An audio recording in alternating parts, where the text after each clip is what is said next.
The sports people, the athletes, they belong there.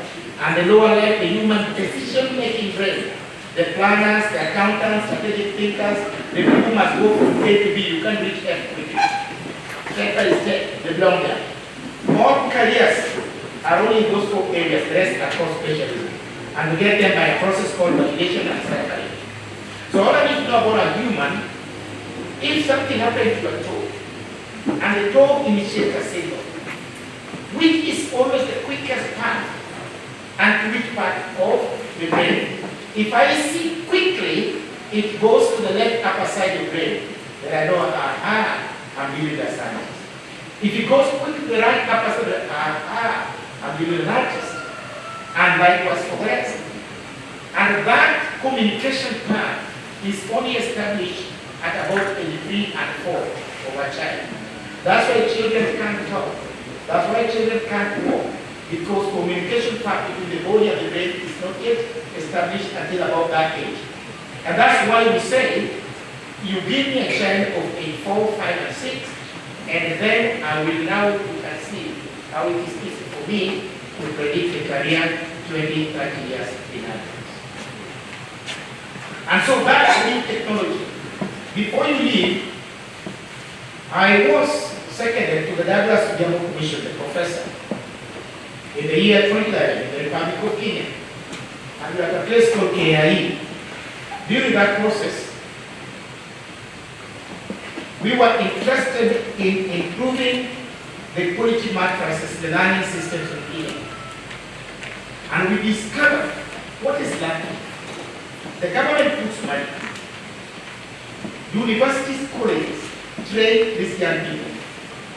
But today in your village, and we are talking to Professor Taylor, Professor Taylor this morning, the massive number of these young people, some of them here, are riding motorcycles. You made your parents sell the last piece of land, the kettle they had, to take you to school, to come back and ride a motorcycle in your village. You should have started there. You didn't need the degree to do it. But once of the degree, now do it high level. One of the idea high class. And then you check them to community maximum research. Then when they're there, they use the most primitive form. And they still stay you and guys away with outside.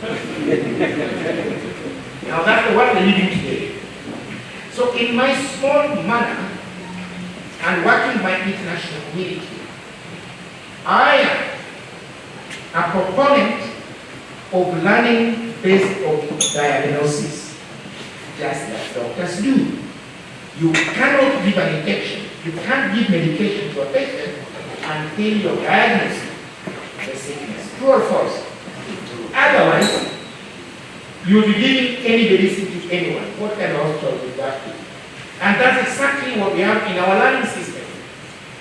It is okay to have college and universities. It is okay to have schools and syllabuses. But it is not okay to have all that just for anyone. That's a mistake. Who is it for that you made a science laboratory? Who is it for that you created a department of music? Who is it for that you have the faculty of business and innovation? Is it about what's your interest? Is it about what is your passion? Is it about what is your competence? You will not be different from somebody going off the shelf to buy medication based on what their grandmother used to do. Guess what? And guess what is the problem with our youth today? It is not that we are not invested in learning system, but the truth is that we have not matched the innate God calling of the people to those resources. Hence the need for learning diagnosis. In our quest to do it right, Professor Douglas Odhiambo will be here when I rebelled, okay?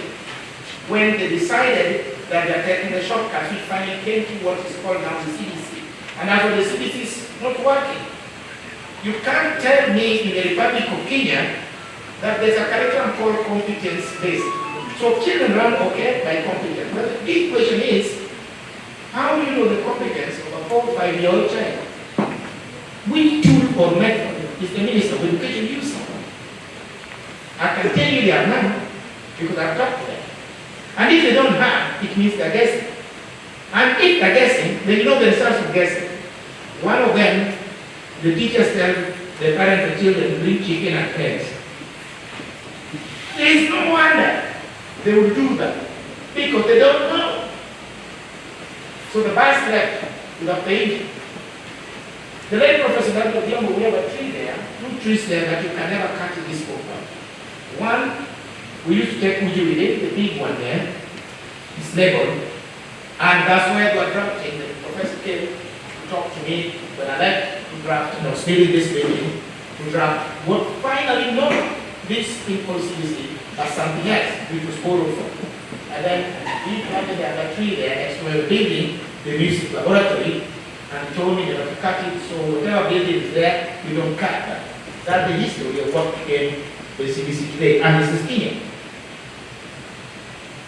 We are here because we have friends, local and international, that believe that the capacity for a human to succeed rests in you knowing what their strengths are. And knowing that professionally, it is normal for a human to know when they are sick. But it is not right of you to imagine that your sickness is based on just what you're feeling. You're dealing with symptoms.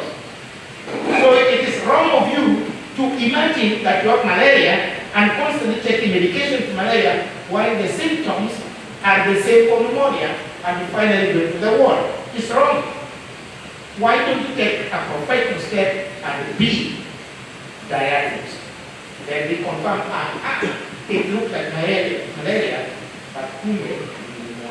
Then we give the right to the same thing here in the learning process. Is what we're doing.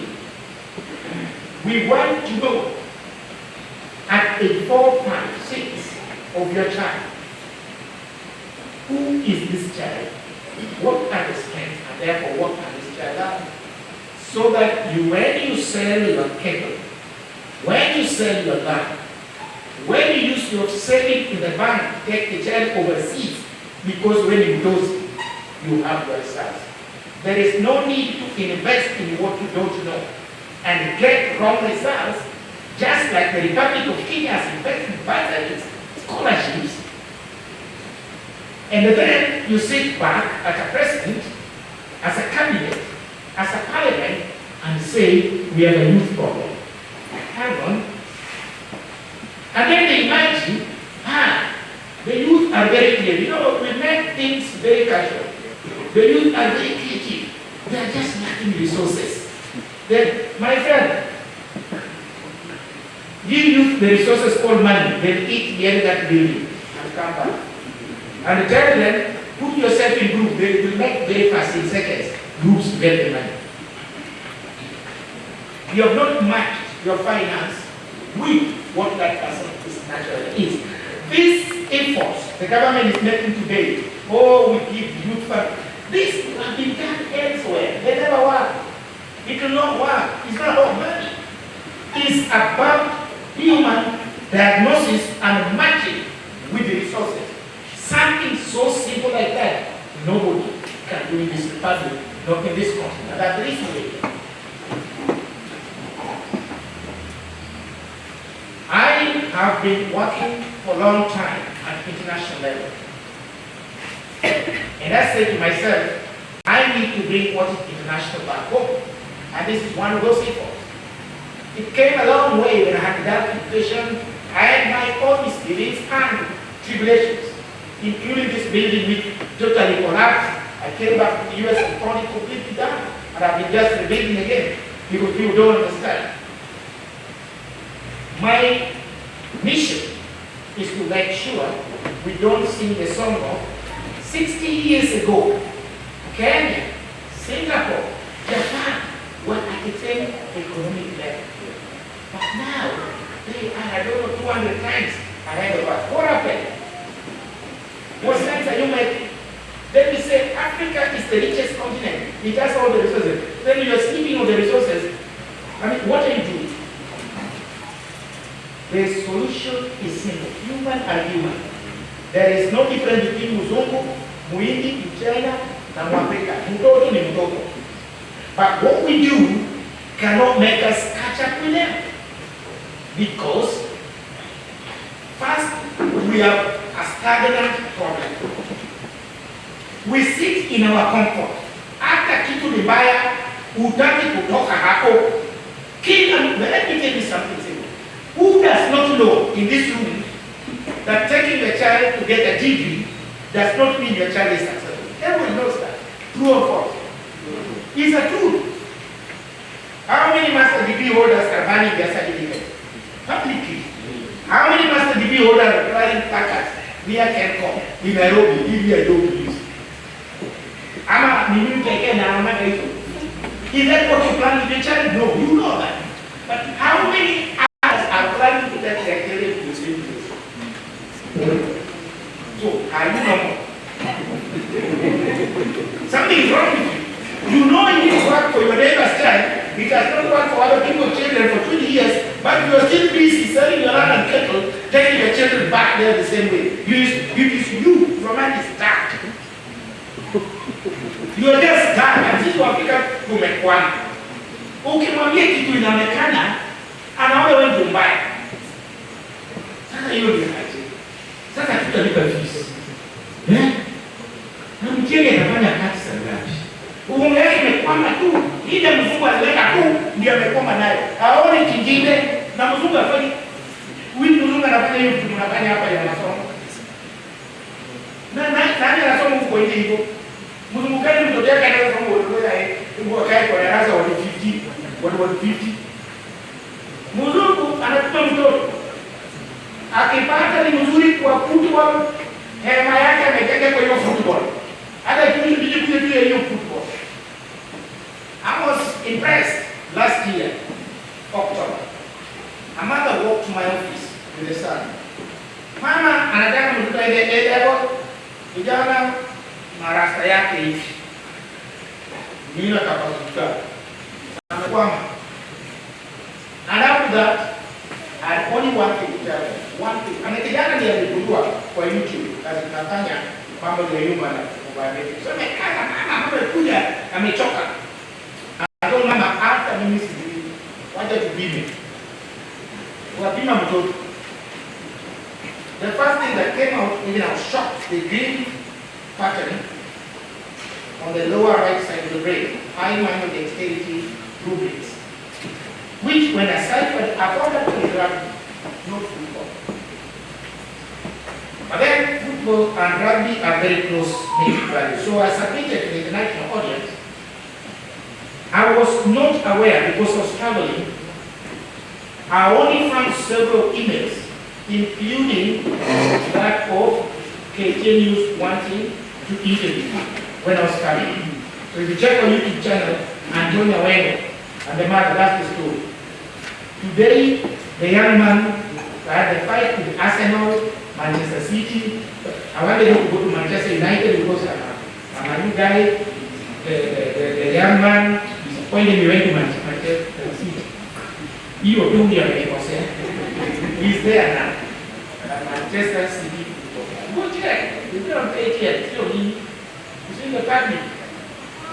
And I put a 1.1 million pounds every 4 months. That's the idea now. You see, it is what you do that makes you what you are. So I don't want to talk too much because, and you don't need me to tell you what to do. You've got to use your brain to pick from what I'm speaking to know what to do, not me to tell you. So thank you very much. I am.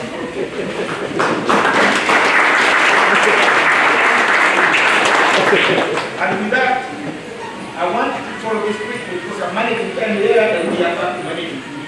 I want to manage time by highlighting on behalf I have put here that will get our guest faculty marketing head to highlight what we're doing, but instead I'll do it for the sake of time. I don't want to stay here for so long. I've mentioned about talent learning where we assess people, taking time there, but I work for the children. I've got adults who are also once children. And because they could not survive the mathematics, do not know what will look like. They either shift themselves out or they were shifted out for the learning system. Wengine, two types of people in mind. One group used their natural ability to go to Mombasa to look for the auntie. Didn't find because of those days were no mobile phones. Found a Mwarabu place to tea for people. Over time, he learned Kiswahili quickly and would now keep to use the hotspot days. Made him a supervisor. And when the guy was going back to the menu, gave him some of the shares. Because of his natural ability, he bought off even the ones who were graduates, and today owns the biggest clearing and forwarding company with a branch in Dubai and New York. But school, he left in Form 2. In fact, today, public universities send their master students to him for internship, and they can't graduate until he has signed that they're competent enough to graduate. Form 2 dropout. Now he thinks, because I am he's been the chairman of PTA, at colleges, he's the chairman. So he thinks he's very clever. So he goes to the same university and tells them, you know I'm the guy you send the master students for internship and assign them there, good enough to graduate. You not do that. Can you give me a deal? Then he told he's not qualified. They kick him out. No. So our university expect him to go back to Form 2, finish, Form 4, get C class, go get that when they can give him a deal. Now who's schooling him? Now who is who? Now that is the next thing we do here which is different. Our university does not understand the value of natural intelligence and experiential intelligence of this person. In the one of them use that machine and hanging off and harvesting from big data technology which we have in the back, the software.